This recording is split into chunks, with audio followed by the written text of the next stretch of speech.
मना हुई जाए दीवाना रे राम जी के चरणों में, मना हुई जाए दीवाना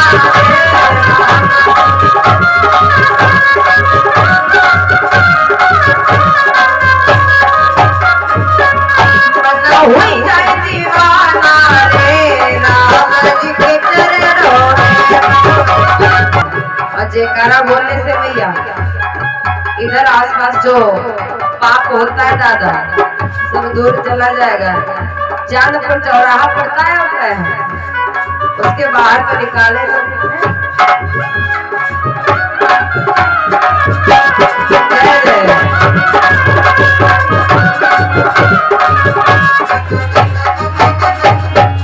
और दशरथ के हितकारी की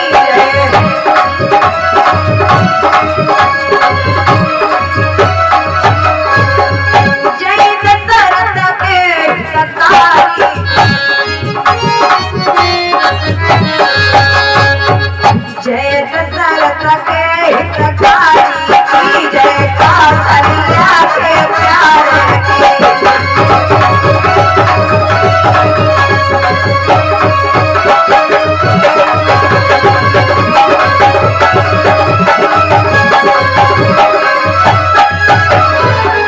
जय राम सिया जय राम सिया जय राम सिया जय राम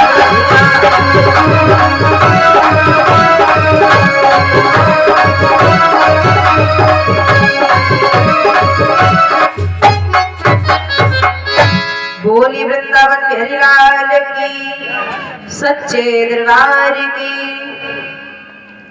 दुख के बेला में सभी भक्त अपने अपने कार्य से निवृत्ति पा करके कथा पंडाल में ऐसे ही आते रहेंगे और अपने इस मानव रूपी तन को धन्य बनाएंगे। आइए आज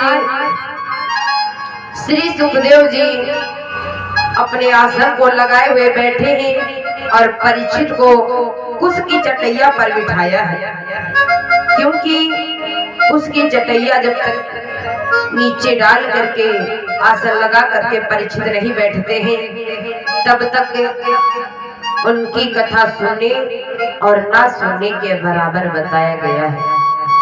उसकी चटैया जरूर होनी चाहिए, चाहे आप थोड़ा सा ही कुछ ला करके अपने पास में रखें, बड़ा ही इसका महत्व बताया गया है।